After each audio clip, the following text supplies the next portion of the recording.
My top number 10, I have Pat Fairmonth, the tight end for the Steelers. You see, what you have to understand is the tight end position.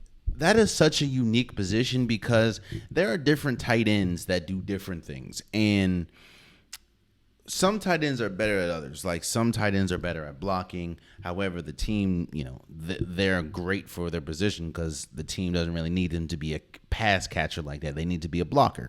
Some tight ends are exceptional at catching but aren't the best at blocking. But the team needs them to be exceptional at catching. There's very rare that you have a tight end that does good at both, but there are some. So Pat Fairmonth, the tight end for Pittsburgh, he is young. However, he was Big Ben's damn near favorite target last year. And I do want to see him mature, and I do want to see, because there are some times where he'll drop passes, but I do want to see him improve, especially in because he's a great catcher. He's good with running routes. I mean, he's good at that. He's great at that, which is why I have him on the top 10. And this would be his second year, I believe. But I do want to see him better in the blocking, especially when you see the difficulties that the Pittsburgh Steelers offensive line has. But he has been great, and I have him at number 10. At number 9, I have Dalton Schultz. See, the problem with Dalton Schultz is he plays for a team that doesn't understand how to pay him, and that is the Cowboys.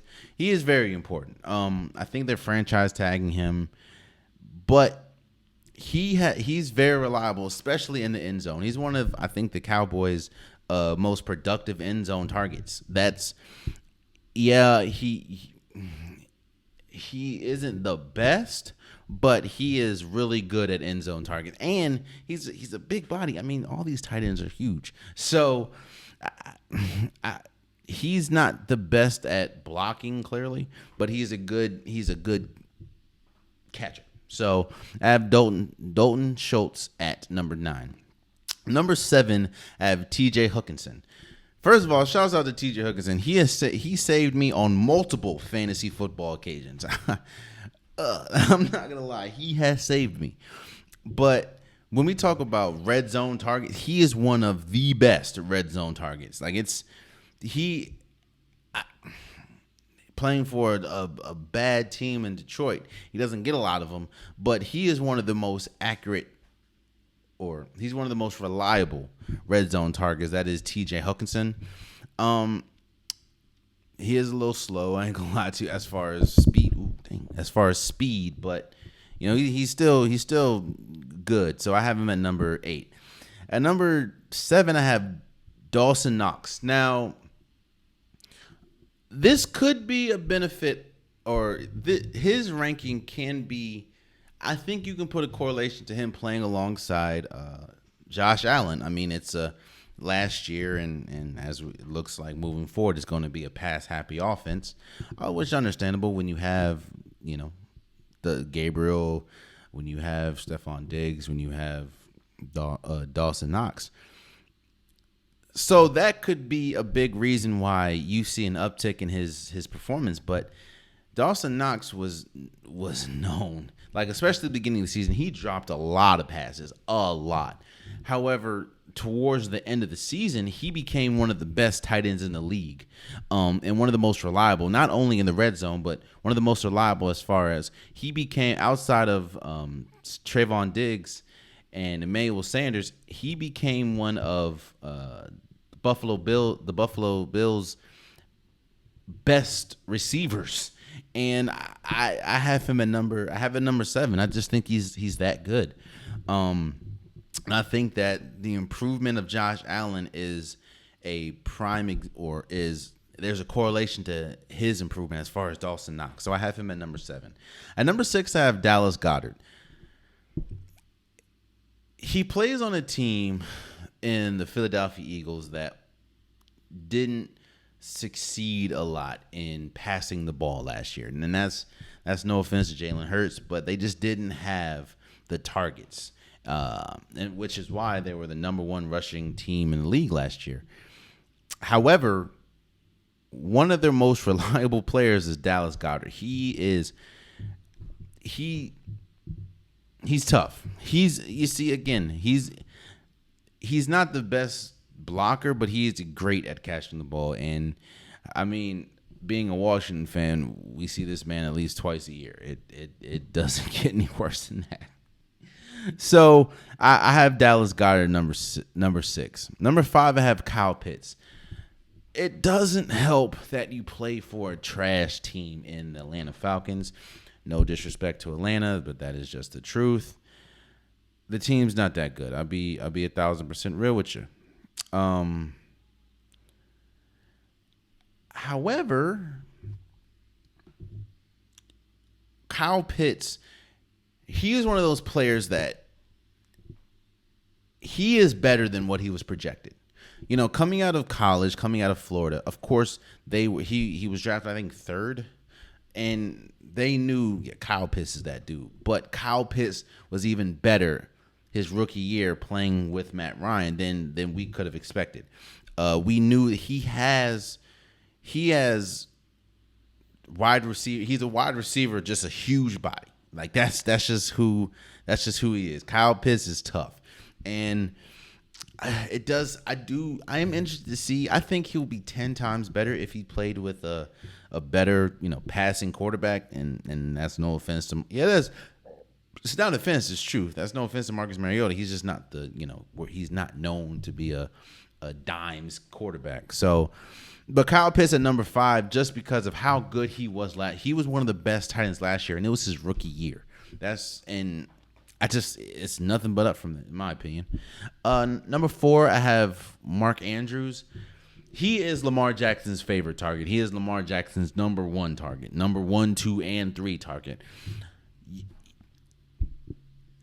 Because of how Lamar, the system that is Lamar Jackson, the way that they build it around him, Mark Andrews' position is incredibly important. And Mark Andrews actually one of probably 2 wide or tight ends on this list is actually good at both blocking and passing. When you have a run-first offense or a hybrid running offense like the Ravens have, you need to be good at blocking. And Mark Andrews is good at that. He's also a big target. We know he had some spectacular catches last year. I remember the one that pretty much fell in his lap with one hand that was offense or defense pass interference, but he caught it. I think he caught like 2 or 3 touchdowns with the comeback against the Colts. Mark Andrews is one of the best tight ends in the league, and playing alongside Lamar Jackson, it makes him one of the most important, because that is when Mark Jackson's not out there, or Mark Andrews, I'm sorry, when Mark Andrews not out there, Lamar Jackson looks different. And I have Mark Andrews at number 4. Number 3, I have Darren Waller. Darren Waller, man, the Ravens probably beating themselves up because, of course, we know about the substance situation he's had when he was with Baltimore, which is he's open. He talks about it openly, so this is not like me gossip or anything.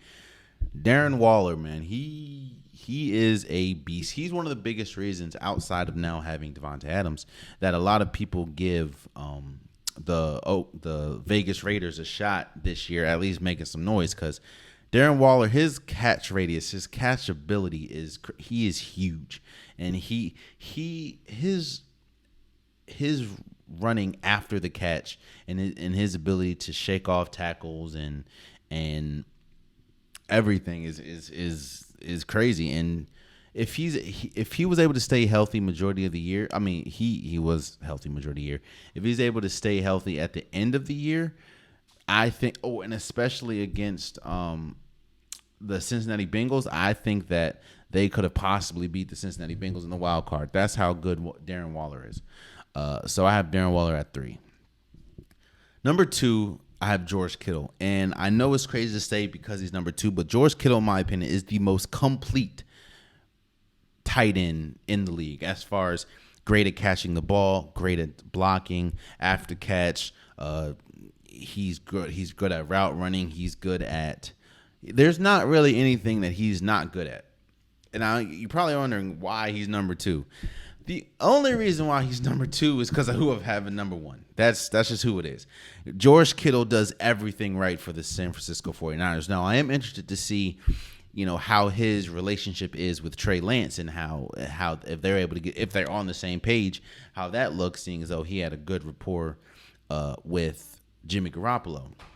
It was very important to Jimmy Garoppolo in the success of the San Francisco 49ers. So I'm interested to see that, but the only reason why I don't have him at number 1, and he is, in my opinion, the most complete tight end in the league, is because I have Travis Kelce at number 1. Travis Kelce, that it could be a benefit. It could be because of who he's playing with as far as Andy Reid's system, playing with Patrick Mahomes. But Travis Kelce was putting up better numbers than damn near every wide receiver in the league. Now, he's not the best blocker, don't get me wrong, but he is, in my opinion, by far the best pass catcher of all the tight ends. That's why it's Travis Kelce. It's kind of like we talked about when the top wide receivers. It's Devontae Adams' wide receiver, but Travis Kelce is kind of it's Travis Kelce, bro. Travis Kelce had like 2,000 yards a couple years. Like, is it last year or 2 years ago? Travis Kelce is tough.